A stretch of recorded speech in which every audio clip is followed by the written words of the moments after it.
Oi pessoal,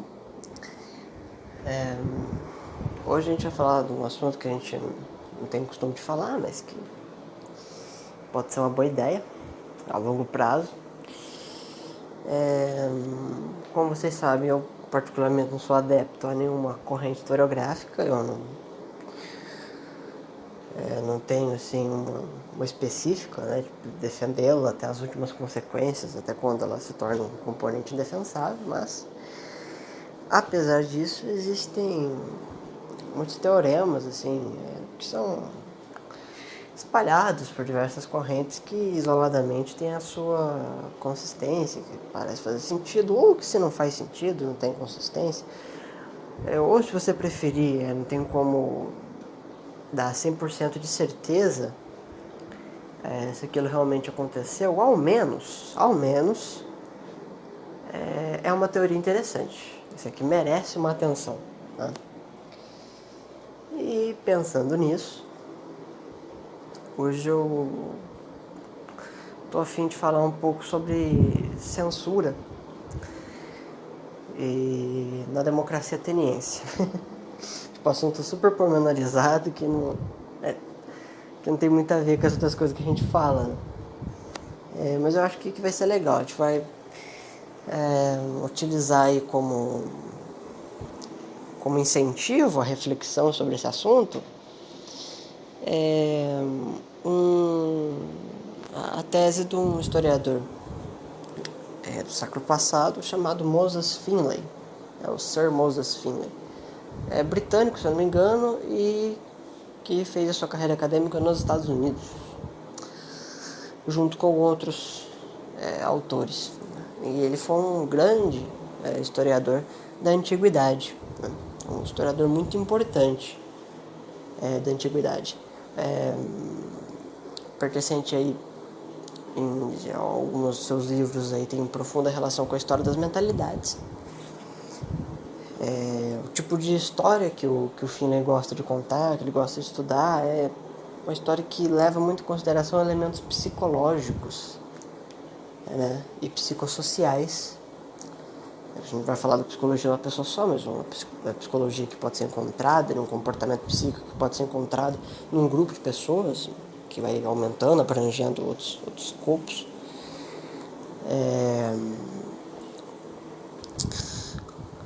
E isso fez dele um historiador bem importante. Tem outros historiadores também são bem importantes. Ele não é o...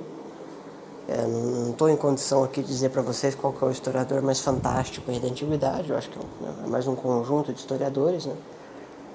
E tem alguns que eu gosto. Tem o Finlay, tem o Arnaldo Momigliano, o Pierre Grimaldi, né? Um grande estudioso da mitologia grega. Tem o Pierre Vidal-Naquet, o Jean-Pierre Vernant, tem o Mikhail Rostovtsev, tem uma galera boa aí, né? O Edward Gibbon e etc. E aí, voltando nesse tema da história das mentalidades, então leva em consideração alguns processos aí culturais e psíquicos, né, que se desenvolvem num povo e que muito provavelmente influenciaram o meio, ou esse meio influenciou esse comportamento psíquico, né? Depois ele veio influenciar um outro meio, numa era seguinte. E conforme eu for explicando aí um pouco da análise que ele faz, vocês vão ver que faz um pouco de sentido atribuir ele a esse tipo de estudo. Vocês vão ver que tem a gente vai conversando e vocês vão vendo como é que isso desenrola, né? Desenrola-se dentro da explicação dele, né? Usando a explicação dele, vendo como isso está adequado com a corrente e pensando na corrente, vendo como é que a explicação dele se desenrola. Mas é interessante porque em matéria de eventos, o tipo de censura que é utilizada hoje pelo Estado contemporâneo é diferente do tipo de censura e do tipo de relações jurídicas da democracia ateniense. Poxa, hoje a censura ela é muito heterogênea, né? Então, se cada país tem uma compreensão diferente do que seja censura e como são leis positivas, então elas são leis constituída dentro do arbítrio, né? Então, assim, elas não têm um processo lógico de fundamentação, elas não têm um processo deontológico de fundamentação, processo epistemológico, ontológico. Ela vai fazer desse jeito assim porque dá bom, né? Tipo economia financeira do Ciro Gomes, saca? É parecido com isso. E aí fica muito a critério assim, do Estado a validação de definições, né?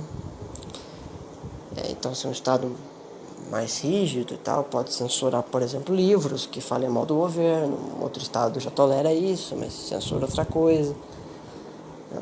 E, de todo modo, é uma perca da capacidade de emissão da coisa, né? E não só isso, mas o Estado moderno e contemporâneo, ele traz consigo, não só esses esquemas heterogêneos de censura, sendo elas heterogêneas também, mas traz consigo um outro fator muito interessante, que é o fator de rejeição a essa censura por parte das pessoas. Ou seja, as pessoas não conseguem impedir que aquilo seja censurado, não conseguem destruir, abolir a lei, mas elas conseguem agir em desconformidade com a lei no sigilo, quase como uma reação rebelde contra a estrutura da lei. Então a gente tinha um sistema muito legal na União Soviética, por exemplo, de emissão de livros. Muitas obras eram censuradas por decisão do governo stalinista. Não vamos entrar no mérito disso, só vai mencionar a coisa. E é legal porque essas pessoas elas tinham um sistema. Então, quer dizer, esses livros eles eram tirados de circulação. Mas tinha um exemplar na minha casa. E o governo não sabia disso, não entrou na minha casa para procurar. Eu sou um cidadão qualquer, no meio de milhões de pessoas. Então, não dá, é quase que impossível, logisticamente, os caras inspecionarem residência por residência atrás de livros, sabe? Eles iriam em bibliotecas, em livrarias, em editoras, lugares que geralmente tem livros. Na casa das pessoas pode ter ou não ter, então. E aí o que acontecia? Eu tinha um exemplar de um livro censurado, e aí tinha, sei lá, o Gabi e o Schiffel. O Schiffel também tinha um outro livro que era censurado, que nenhum de nós dois tínhamos, e o Gabi tinha um outro livro que foi censurado, que nenhum de nós dois tínhamos. Então cada um tinha um livro diferente que tinha sido censurado. Aí o que fazia? Eu emprestava o livro pro Gabi, e o Gabi ia copiar palavra por palavra do livro para passar para uma quarta pessoa, para o César. E aí ele catava o livro que ele tinha e passava para mim para eu copiar palavra por palavra. E aí o chefe, para não ficar fazendo nada, passava o livro que ele tinha para o César copiar palavra por palavra. E por coincidência ou não, o César também tinha um livro que tinha sido censurado que ele passava para o chefe copiar palavra por palavra. Entendeu? Então todo mundo ia fazer cópia de pelo menos um livro. E passava uma pessoa para essa pessoa fazer uma cópia, outra pessoa que ia fazer a cópia passava um outro livro para outra cópia. Então todo mundo lia livros e fazia cópia desses livros. Isso era uma corrente, era feito por centenas de pessoas. E conseguia então ter uma espécie de submundo de compartilhamento de informações que haviam sido censuradas pelo Estado. Na democracia ateniense isso não acontecia, pessoal. Não tinha nada assim exacerbante, assim. Se teve, como eu falei, por não ser exacerbante, não chegou nada a nós que nos faz pensar nisso. Mas a gente tinha coisas interessantes, como por exemplo o ostracismo, que era uma espécie de censura, ou também de quase remoção física, nesse sentido mais atualzinho que a gente usa, né, que a gente está familiarizado a usar. Né, que era um gesso em formato de ostra, o ostracismo, que quando a pessoa cometia uma infração, alguma coisa ruim, esse nome era registrado na ostra de gesso. Ele era riscado lá. E se tivesse uma quantidade de, se não me falha a memória, de 30 assinaturas ali do nome do sujeito, essa pessoa era removida da sociedade. Ela ficava fora, ela fosse exilada. Então, uma espécie de censura da pessoa mesmo. Não é da ideia da pessoa, não é do trabalho acadêmico da pessoa. Não. Ela é censurada da realidade social. Você já joga o cara pra lá. Esse cara faz mal pra sociedade, tira ele daqui. Senão ele vai acabar ferrando com tudo. Então, tinha esse tipo de coisa. Em relação a componentes que enfim, prejudicavam, meios sociais, mesmo que não estavam relacionados ao ostracismo, tudo isso era decidido em assembleias. A verdade é que a democracia moderna e contemporânea, ela aumenta o número de participantes da democracia. E a democracia ateniense não tinha um número de participantes tão grandes. Era um nicho, era um grupo restrito de adeptos ao verdadeiro regime democrático. Pessoas viviam na democracia ateniense, mas poucas dessas pessoas participavam efetivamente da democracia ateniense. Eram os bastiões, eram os elementos constitutivos da própria democracia ateniense. Outros apenas colhiam esses frutos, sem capacidade de iniciativa para trazer mutações, que é para benefício pessoal, que é para benefício de outro, não interessa. E no Estado contemporâneo e moderno não tem isso, né? Não é essa coisa fragmentada, ela é mais abrangente. Afeta até a juventude e a adolescência de pessoas de diversas classes sociais. A questão é que ela aumenta, o Estado moderno ele aumenta essa participação democrática. E dá a falsa impressão, aliás, dá uma impressão verdadeira, mas cujo objeto é falso, de uma expansão da liberdade social, uma liberdade individual, uma liberdade humana. E é interessante porque, na medida que ele o faz, se dá essa impressão, na verdade o que acontece é um processo literalmente inverso. É fragmentado. O que é essa liberdade humana? Olha, é a capacidade de preferência e de preterência. Uma escolha, né? Coisas que são preferidas e preteridas.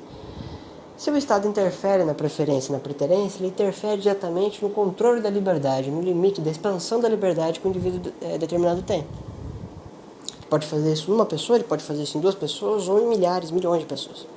Pode fazer com todo mundo que esteja dentro do seu espaço geográfico, delimitado politicamente. Não é verdade? Mas a pessoa não tem essa impressão. Ela tem a impressão que na medida que ela consegue uma participação democrática, ela interfere realmente no processo de transformação da democracia. Mas nem sempre todas as pessoas que participam da democracia modificam a democracia. Elas têm que ser a maioria para isso acontecer. A minoria não faz isso. É um dos paradoxos aí do problema. E não só. Essa participação democrática ela é construída através de quê? De direitos. E conquistas democráticas elas são construídas através do quê? Através também de direitos. Isso dá a impressão também, uma impressão verdadeira, porém objeto falso, de que as pessoas estão conseguindo serem mais livres quando elas estão conquistando esses direitos. Mas o que seria esse direito? Esse direito positivo nada mais é que a obrigação que um terceiro tem para com o adepto ao direito. Então, se uma criança ela tem direito à comida, o Estado não vai se personificar numa entidade física, com um corpo biológico, que vai lá alimentar as crianças. Não, ela vai obrigar uma pessoa a alimentar essa criança. Ora, como é um direito que revela um escopo de uma sociedade, esse escopo ele é descritivo ou normativo? Ele é normativo, porque ele é ideal. Quer dizer, se fosse descritivo, não precisava dessas leis. Já está acontecendo, você vai ter lei para quê? Então é ideal, quer dizer, não está acontecendo, mas deve acontecer. Tem que ser assim. É assim que funciona, assim que tem que ser feito, é assim que eu quero que seja feito. Ora, se é ideal, significa que está sendo frustrável. Existe frustração dentro disso. Então, algumas pessoas vão seguir as normas e outras pessoas não vão. O que vai acontecer com as pessoas que não estão seguindo as normas? Elas vão ser punidas. Punidas por quem? Pela sociedade, não pelo Estado. Para o Estado punir essas pessoas, ele tem que ter capacidade de punição. E quanto mais pessoas infringem o problema, mais problema ele tem para resolver. Então, mais ele tem que crescer para não ter uma demanda reprimida. Ou seja, ter muita gente, como se fosse uma empresa, uma demanda reprimida. De muita gente, muitas pessoas precisando ter a punição, ele não conseguir suprir essa demanda de punição. E aí o que ele faz? Ele aumenta a sua instituição. Ele cresce. Então o pessoal tem a leve impressão de que quando o Estado gera direitos, ele está se retraindo e entregando às pessoas a capacidade de iniciativa, mas ao contrário, quando ele entrega essa capacidade de iniciativa para as pessoas, ele cresce ao ponto de conseguir supervisionar essa capacidade de iniciativa e controlá-la de meios diretos e indiretos. Então ele está crescendo e não se retraindo. por mais que a pessoa tenha conquistado direitos, ela é mais monitorada do que antes. Só dela ser monitorada não seria um vilipêndio à liberdade, pelo menos não a princípio. A gente pode extrapolar exemplos aqui e que vai ser, mas já é mais uma infiltração na vida pessoal da pessoa do que uma ação na vida pessoal da pessoa, né? De um determinado indivíduo. Mas quando, dentro do campo da supervisão, mas quando começa a ter ação, né, quando começa a ter imposição, aplicação de outras normas, aí a gente já tem o processo inverso daquilo que a pessoa achou que estava acontecendo. E na democracia ateniense não tinha isso. Havia uma diácrise também entre aquelas pessoas que não se sentiam participantes do processo de organização civil e aquelas pessoas que eram justamente aquelas que iam decidir como a organização civil ia acontecer. Então tinha essa distância, mas tinha a proximidade de que elas podiam vislumbrar esses bastiões em cena. Elas poderiam observar as ações da Assembleia. Elas tinham a notícia de primeira mão sem muita deturpação. Hoje não é bem assim. Agora mesmo o Congresso pode estar em reunião fechada, no silêncio lá, decidindo mais 4 ou 5 exceções para o aborto. Eu vou descobrir isso amanhã meio-dia. Entendeu?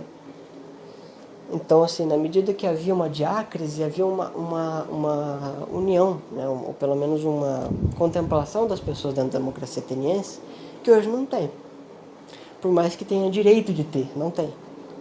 Enquanto que na idade atual, e há uns séculos atrás também, isso não é coisa recente, já tem um tempo, na medida que você vai recebendo direitos de capacidade de iniciativa, o Estado vai aumentando os seus deveres de controle. E hoje ele detém de instrumentos que há meio milênio atrás não tinha, entendeu? Sei lá, hoje o serviço de inteligência de um país pode estar grampeando meu telefone e vendo com todo mundo que eu converso. Isso não tinha como ser feito há muito tempo atrás. Quer dizer, interceptações de cartas não era uma coisa tão simples de se fazer, né? Mas hoje a informação é mais controlada. Por mais que você tenha mais acesso à informação, mais liberdade de emissão de informação, você também é mais controlado por elas. Então vai gerando esse paradoxo que na democracia ateniense não tinha. Então é complicado, e o Finlay também revela essa dificuldade, não porque ele não conseguia, mas porque ele mesmo assume que é difícil, de criar um elo e fazer uma catalogação de homólogos entre uma democracia antiga, ateniense, e uma democracia moderna, a democracia contemporânea, no caso ele estava analisando a democracia do século passado. Um outro fator também que é interessante, que ele mesmo aponta, é que na medida que ele torna a democracia mais trivial, né, porque na Grécia, para você conquistar o direito democrático, você tinha que fazer uma série de processos econômicos e crescer na vida de tal maneira que você conseguiria conquistar essa participação democrática. E isso engrandecia o ser humano. Pô, consegui uma coisa difícil de conseguir, né? Eu venci na vida. E hoje não, hoje é uma coisa trivial, entendeu? Que na adolescência você já tem liberdade de fazer isso. A verdade é que o interesse pela política, se a gente for olhar as pessoas, o interesse pela política ele diminuiu na medida que o acesso à política aumentou. Pô, mas isso faz mal para a democracia? De forma alguma. Pô, mas não precisa ter muita gente participando? Não precisa ter muita gente participando. Pode ser pouca mesmo. É que se você não se interessa muito, a sua vontade de realizar mutações dentro do processo civil, ela é menor, logicamente. Então o Estado se encontra em uma situação onde ele tem menos oposição, onde ele tem menos distensão, onde ele tem menos tensão social. E se assim o é, ele precisamente não tem a necessidade de ter que se adaptar porque ele não tem ninguém a temer. Então ele fica mais livre para agir do modo que ele for conveniente.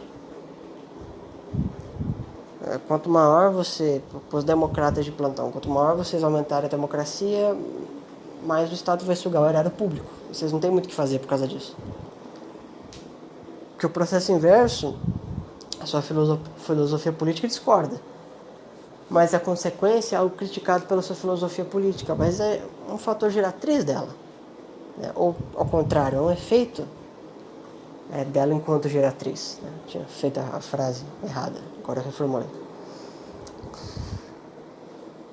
E aí você tem uma suma onde a democracia ateniense, ela tinha então uma organização, ela gerava uma organização civil que influenciava a vida de todos, enriquecia alguns, os que não eram enriquecidos não ficavam muito zangados, porque eles não eram empobrecidos, eles meio que ficavam planificados naquilo, e eles não julgavam que isso fosse um defeito. Tudo bem, eu não estou ficando rico, mas pelo menos eu não estou ficando pobre.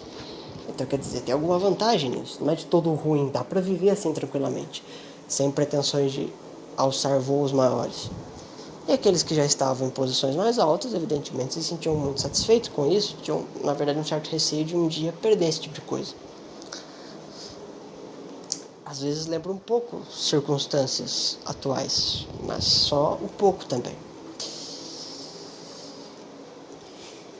É claro, não era uma coisa completamente estável, né, sem conflitos, sem atritos, sem problemáticas internas e externas. Não, não era.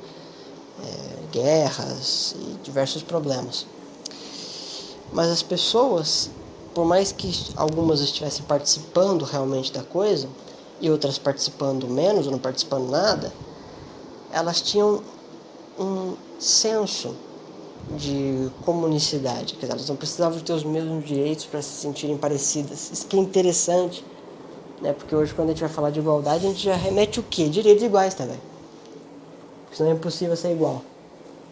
Não é verdade? Pega esses discursos aí contemporâneos, não tem isso? Ou eu estou errado? E na época não tinha, cara. Não era assim que eles viam. Aí tu me pergunta assim, tinha uma identidade nacional? Fala do jeito que é tratado hoje pela sociologia, não. Mas pelo sentido filosófico tinha. Tomando o nacionalismo como uma memória coletiva de feitos realizados em comum. Todas as pessoas se sentiam participativas em algum grau, a respeito de algum mote.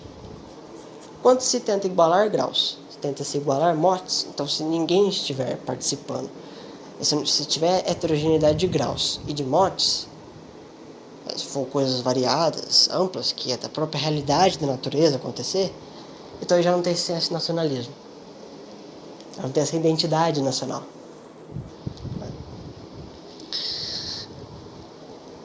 Mas o modo como se via a identidade nacional, a democracia ateniense era diferente. E aí a gente vê pessoas, por exemplo, que não participavam da democracia ateniense, declarando publicamente o seu desejo de Atenas entrar na guerra contra a Liga do Peloponeso, que depois, evidentemente, vai ser chamada de Guerra do Peloponeso. Mas como é possível um povo sem identidade nacional estar ciente de tensões externas de uma cidade com a outra e ter uma opinião sobre elas? A partir do pressuposto que a não presença dentro das atividades democráticas era sinônimo de alienação. Isso é uma coisa completamente contraditória. Então, se o fizeram, é porque alguma coisa eles sabiam. E algum senso comum eles tinham. E se assim não é, então havia uma identidade nacional que seja então primitiva. Tudo bem, a gente admite isso, sem problema algum. Mas esse primitivo é alguma coisa, não nada, na verdade. Então, quer dizer, algum objeto referência a gente tem para estudar. O que importa o tamanho dele? O objeto está ali. Né? São as dimensões, profundidades, raízes, tá? Depois a gente vê, mas o objeto está ali. É como se fosse tratar um tumor. Mas está começando, não interessa, mas ele está ali. Você tem que tratar ele agora.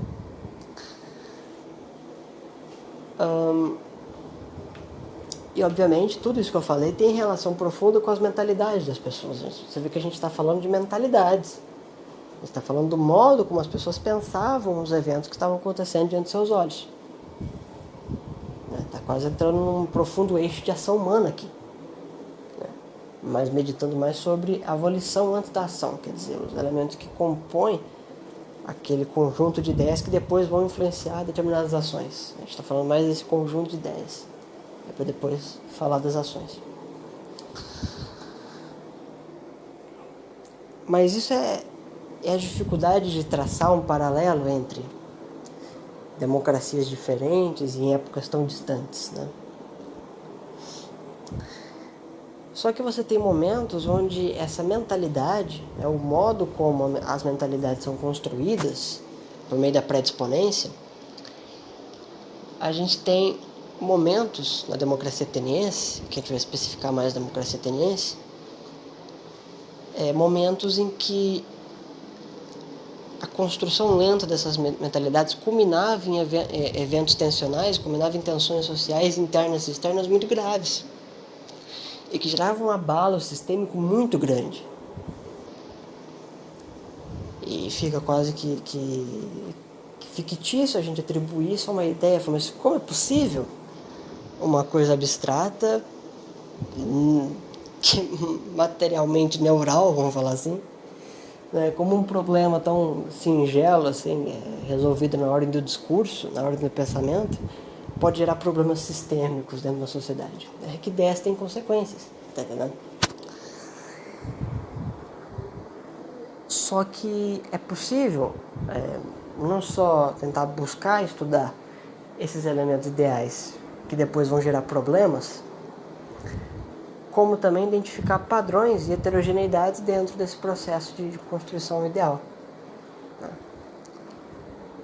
E durante o século IV a.C., fica quase que impossível achar um exemplo onde a democracia ateniense extrapolava o processo da censura e cometia deslizes e injustiças objetivamente consideradas. É quase que impossível fazer isso. Sem exemplos, carente de exemplos. Mas aí você me vem e fala, mas em 399 a.C., eles me fazem a condenação de Sócrates, que é quase impossível falar de democracia ateniense dentro do escopo jurídico sem mencionar a bendita da condenação socrática. E aí considerando então que ela seria injusta, ou que a pena teria sido desproporcional aos efeitos cometidos, que ela seria algo exacerbado para a circunstância pormenorizada. E não dá para tirar sua razão em pensar assim, porque eu também penso desse jeito. Mas por que então uma estrutura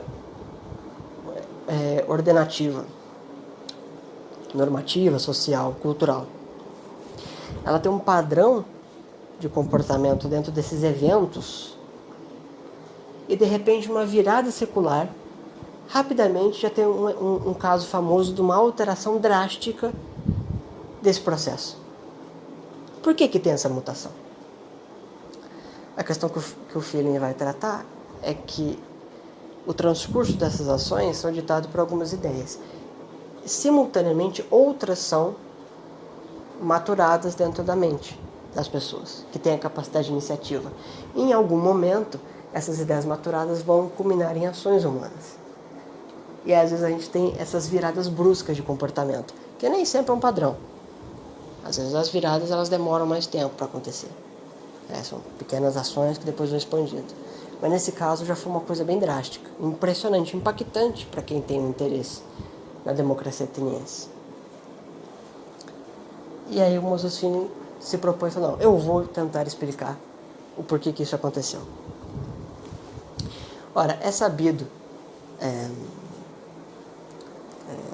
dentro dos estudos de vocês, todo mundo aqui eu acho que já terminou o ensino médio, se não terminou está quase acabando, sobre a Guerra do Peloponeso, um conflito armado, Atenas contra a Liga do Peloponeso, deu vitória para Esparta, que durou ali, eu acho que de 430, eu não lembro agora as datas específicas, peço desculpas, mas que faz tempo que eu vi isso aí, então eu não lembro a data específica, assim, mas acho que foi ali por volta de 430 e foi até ali 411, 408, né?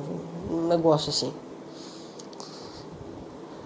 Na verdade foi mais além, né? Acho que foi até 403. 411 é uma data importante, mas é para outra coisa. E aí a gente tem uma circunstância longa, né? É uma guerra que consome muito, é uma guerra que afeta muito a sociedade, tanto no início dela, quanto no seu desenvolvimento, quanto no seu final, mas que isso tem profunda relação com o estado mental das pessoas, ou o modo como elas absorveram intelectualmente os eventos que aconteciam diante de seus olhos. Desculpa o corte, que me chamaram aqui, eu tive que olhar resolver um negocinho, mas pode ficar tranquilo que foi rápido, vocês nem viram passar. Aí, pessoal, é o seguinte, estava falando sobre a relação absorção que as mentes humanas faziam a respeito de eventos que estavam acontecendo diante de seus olhos. Eventos de magna importância, evidentemente. Não são coisas triviais, são coisas sérias. Tá? A gente está falando de vida, de pessoas sendo perdidas, guerras acontecendo, uma possível invasão e tal.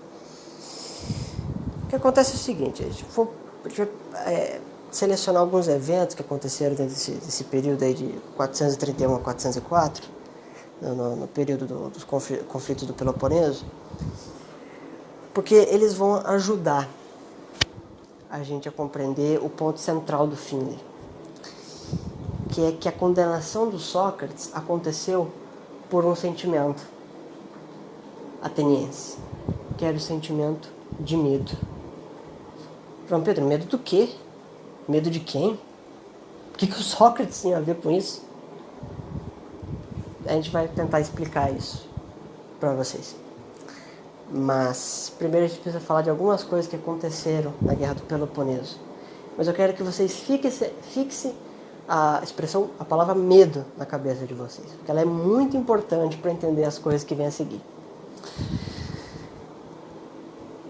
Havia um grupo de aristocratas, pessoas com uma vida financeira boa e que eram intelectualizadas. A gente vai falar disso mais pra frente também, que é importante saber que elas eram intelectualizadas, que eram basicamente constituídas de filhos de homens ricos em Atenas. Homens, em sua totalidade, que já haviam tornado-se adultos, já tinham conexões, já tinham amigos, já tinham uma certa influência por conta da sua posição social, que era oriunda dos benefícios colhidos pelos bens do pai, pelas riquezas do pai. O sujeito mesmo nunca trabalhou, nunca produziu riqueza alguma, mas era filho de alguém que o fazia. Então as pessoas tornavam-se importante também. Essas pessoas, elas convenceram a sociedade ateniense, tanto aquelas que participavam da organização civil como aquelas que não participavam, porque era uma aceitação geral, como falei, eles promulgavam a coisa até para quem não tinha o que fazer. É que é interessante da atitude deles. Vamos falar aqui só para esse grupo, que esse grupo aqui é o que interessa, que vai fazer a coisa acontecer. Não, fala para todo mundo, deixa todo mundo sentir que está participando também e que sabe alguma coisa do que está acontecendo. As pessoas, elas ficam injuriadas com isso. Então se você fala algo, mesmo que não seja uma notícia tão boa, dá um sentimento de reconfortância para elas, né? Não é verdade? Dá uma certa reconfortância. É porque você sabe o estado geral de coisas, pouco importa se você vai mudar isso ou não. É aí que tá. Essas pessoas, ali por volta de 411, a guerra estava quase acabando, né? Atenas não estava muito bem na guerra, não. Uma época assim, já era um período temporal, assim, que eles já estavam se sentindo que ia dar ruim, né? Que ia dar merda. Fazia tempo que estava acontecendo os conflitos e não estava legal. Mas não era uma causa perdida, tá? Fique bem claro. Esses aristocratas, eles chegaram com um discurso muito louco. Eles falaram assim, olha, se a gente destruir o sistema democrático ateniense, isso para as pessoas de Atenas, a gente destrói esse sistema democrático ateniense, a gente substitui esse sistema democrático ateniense por um sistema oligárquico, ou por um sistema aristocrático, então, uma aristocracia, quer dizer, o governo dos especiais, né, ou uma oligarquia, o governo dos melhores. Se a gente faz essa inversão, esse abalo sistêmico, a Pérsia vai custear a guerra para nós, com recursos humanos, com soldados, com armamento e com dinheiro. dar recursos para nós, para a gente poder enfrentar a Liga do Peloponeso.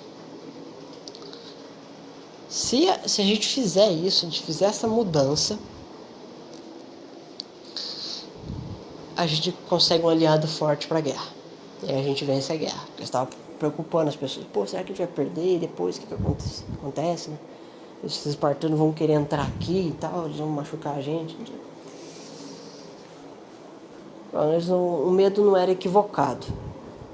Realmente foi isso que aconteceu. Mas olha só que discurso interessante que esses aristocratas. Pô, mas esses caras, onde é que eles estavam? Como é que eles descobriram isso? Não, a gente tem certeza, se a gente fizer isso, a gente conversou com os persas. Fez isso, as coisas ajeitam para o nosso lado. Em 411 eles dão um golpe. É considerado um golpe porque eles não podiam fazer isso legalmente, mas o fazem. E aí entra no regime oligárquico. Bom, esses aristocratas de merda, eles não sabiam administrar a cidade. E aí Atenas começou a ir muito mal na guerra, mas as pessoas não ficaram preocupadas. Pô, vai vir um exército persa aí para ajudar a gente. Cadê esses persas que não vinham? E passou um tempo, foi passando, cadê esses caras? Falou que iam vir, é que tá, cara. É que esses aristocratas que depois viraram oligarcas de Atenas, eles tinham mentido para as pessoas. Eles não tinham conversado com os persas. Eles foram conversar com os persas depois que eles se tornaram oligarcas. E adivinha a resposta que eles receberam? Foi um belo do não na fuça. Bom, e aí que cara que eles chegam lá na frente de todo mundo e falam assim: senhores atenienses, eu disse que os persas iriam ajudar a gente mudasse o sistema ateniense. Pois é, era tudo mentira. Não ia poder falar isso. Bom, então ficaram com o cu na mão e tudo quietinho, né? Pô, não conta pra ninguém, vamos ver se o pessoal esquece. Mas como era possível esquecer um evento tão drástico como esse? Porque você consegue ignorar uma unha encravada, mas uma guerra na tua porta da tua casa você não ignora, poxa, não tem como. É impossível fazer isso. Bom, é por isso que a oligarquia ateniense durou meses. Depois voltou para o sistema democrático, porque esses caras foram rechaçados, né? Só que havia acontecido muitos problemas internos que refletiram em problemas externos. Em 404, Atenas perde a guerra, né? E os espartanos chegam. Então você estava lá, olhando para o mar. Daqui a pouco vem aqueles montes de embarcações espartanos. Os espartanos estão chegando na cidade. Ferrou. E sim, pessoal, tinha ferrado mesmo. Os espartanos entram na cidade de Atenas e foram responsáveis pelo menos pelo assassinato de 1.500 pessoas. 1.500 atenienses naquela tarde. Em um dia só, eles massacraram de uma vez 1.500 pessoas, inclusive alguns desses oligarcas aristocráticos. Eu não sei ao certo qual que foi o critério de assassinato, eu não sei sobre isso. Mas eu tenho um número arredondado para vocês, 1.500 pessoas. Foi um banho de sangue. Isso traumatizou e muito a cabeça dos cidadãos atenienses. Sejam aquelas pessoas que moravam em Atenas, que eram ricas e que tinham uma boa participação social, seja aquelas que eram os pobres coitados aí, seja escravos, mulheres e crianças, todo mundo ficou com medo. Porque os espartanos, depois de matar muita gente e mostrar que eles estavam lá, eles eram perigosos, tinham ganho dos soldados atenienses e agora estavam em Atenas, instauraram a sua tirania dos 30. Os 30 tiranos começaram a governar Atenas. Tirania, na época, tinha um significado diferente, tá? Tirano hoje é uma pessoa que escraviza, que maltrata, que governa rudemente, com mãos de ferro. Tirania na época eram pessoas que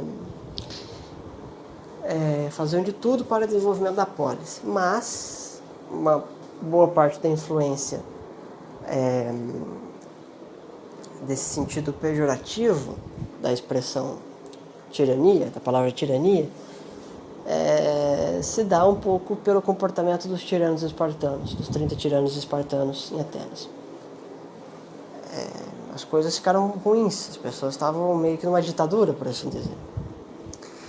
Bom, no mesmo ano, em 404, os espartanos decidem ir embora de Atenas, devolvem a democracia ateniense. A partir de agora vocês podem voltar a fazer essas coisinhas que a gente estava dando no pé. Mas o tempo que eles ficaram lá, o pouco tempo, foi o suficiente para traumatizar a cabeça das pessoas. Ficaram preocupadas com o que estava acontecendo. Imaginaram que pudesse ficar tudo muito pior. É aí que tá. Depois de 404, depois que os espartanos vão embora, as coisas se normalizam. Né? A gente for analisar aspectos econômicos, sociais, culturais, intelectuais, as coisas parecem estar lentamente voltando nos eixos. Mas aquele golpe de Estado da oligarquia, por meio de uma mentira, foi uma mentira, um discurso mentiroso, segmentado, de uma péssima atuação na guerra, uma tentativa de retomada que malogrou, a chegada dos espartanos, o assassinato de muitas pessoas e a tirania dos 30, breve, mas real, deixou a mente das pessoas abaladas. E novamente a gente volta a falar da expressão medo. Continue com essa expressão na cabeça, ela vai ajudar agora para o final do vídeo. Aí, pessoal, em 399 tem a condenação de Sócrates. A gente não tem um documento muito formal sobre isso, mas a gente tem os registros dos seus alunos, né? Principalmente Platão.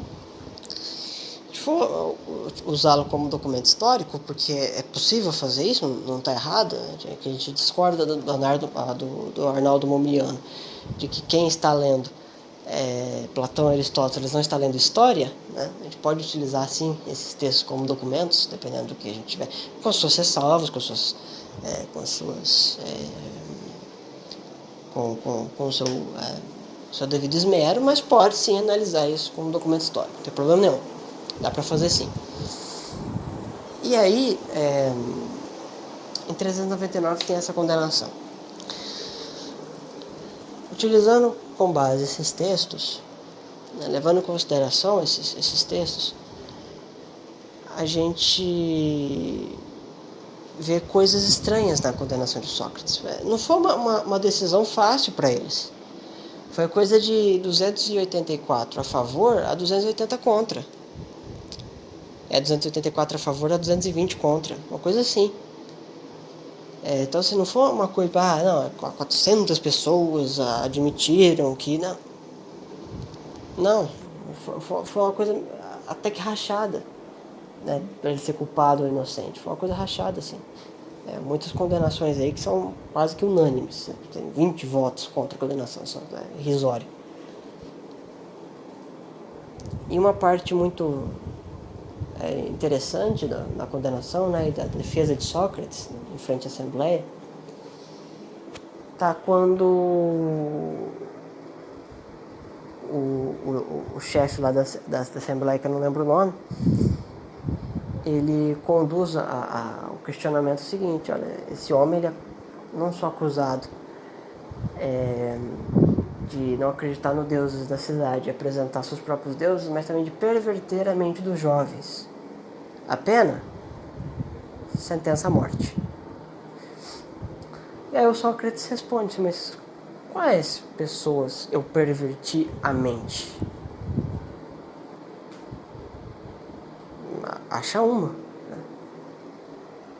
E aí eu até dou o ponto para você. A resposta da Assembleia foi interessante.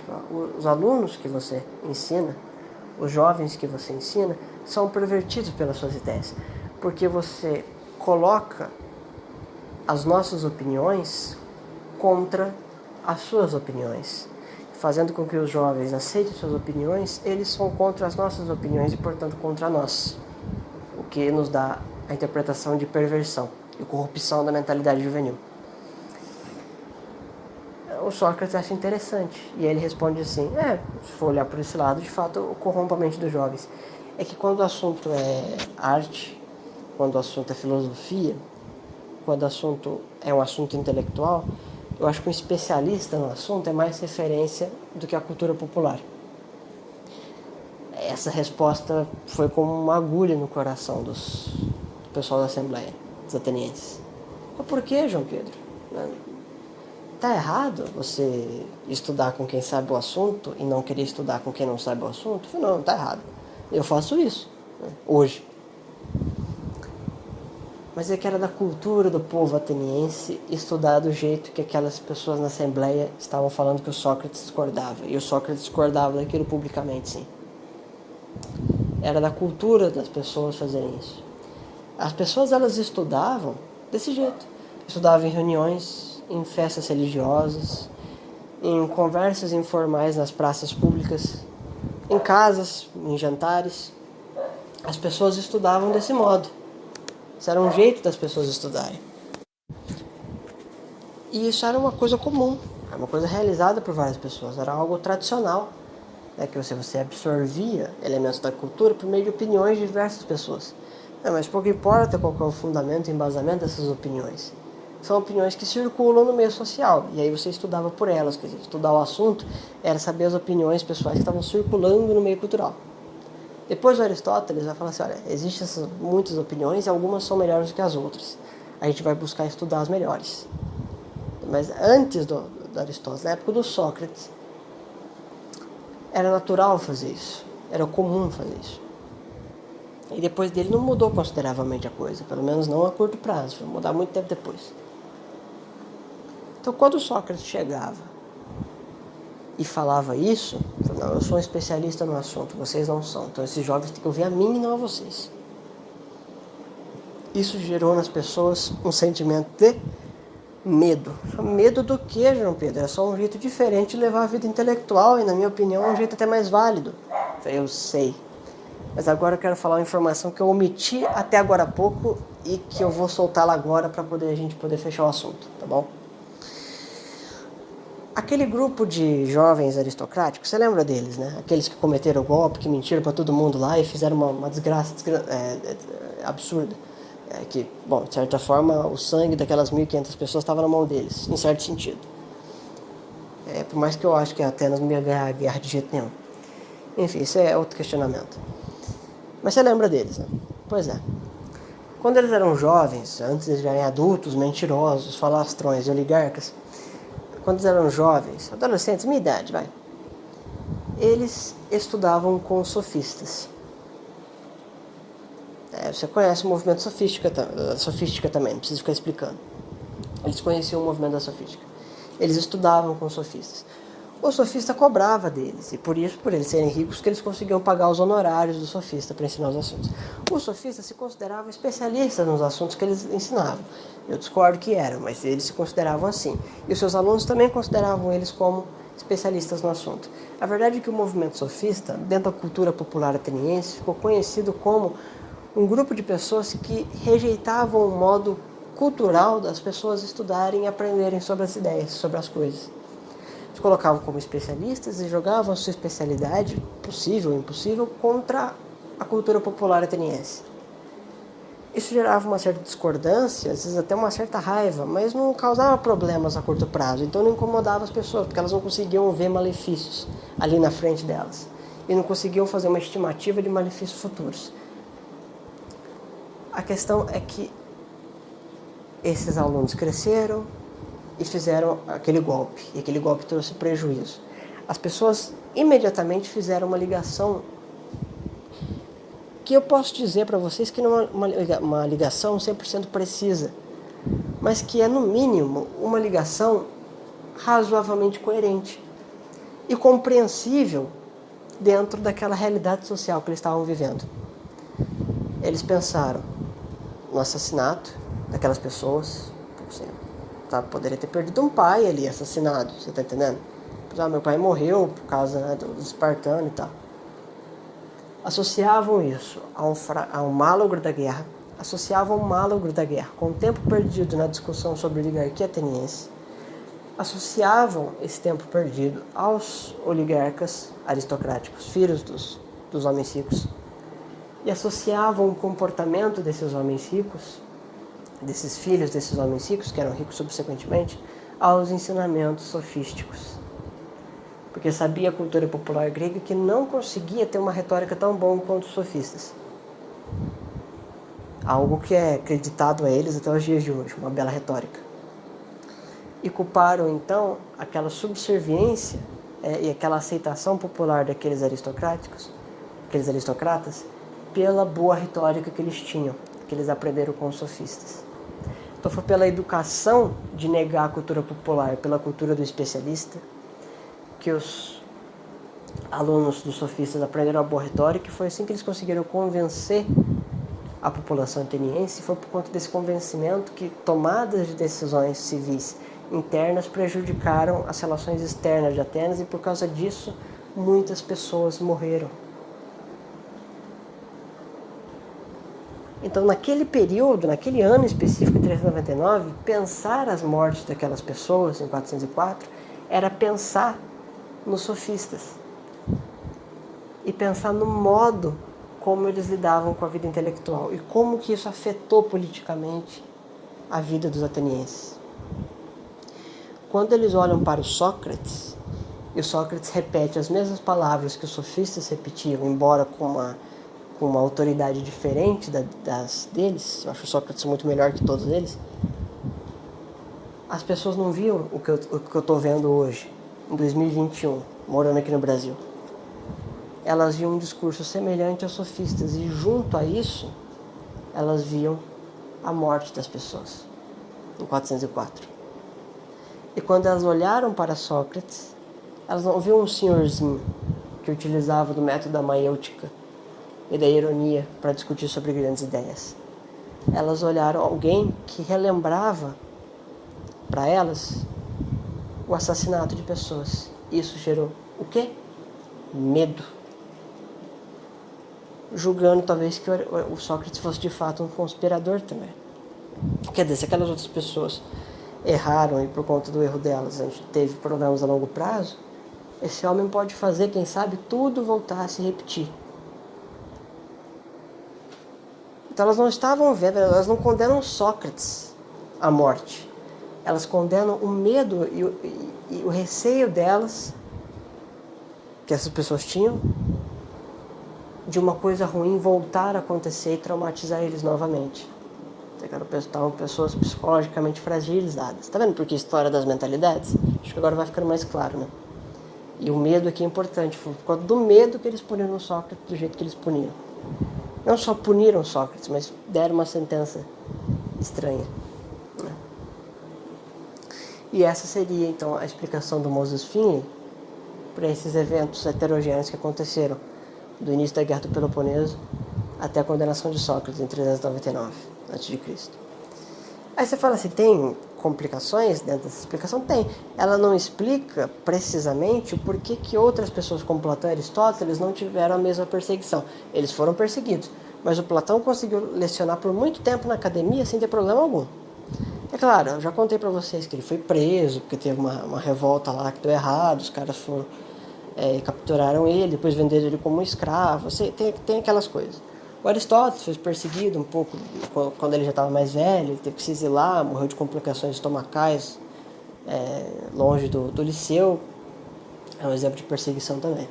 Antes do Sócrates, o Pitágoras havia sido perseguido várias vezes por conta da Liga Pitagórica, mas nada que fosse tão expressivo e tão denso como a condenação de Sócrates. A verdade é que o Finley ele julga a possibilidade de que a morte do Sócrates foi uma espécie de lavabo espiritual e psicológico. Eles lavaram a alma deles quando Sócrates morreu. E não só acharam que aquilo poderia servir de exemplo para outras pessoas, como também que se o Sócrates fosse o principal expoente, e se agora ele já não estivesse mais aqui, nenhum desses problemas relacionados a morticínios iria acontecer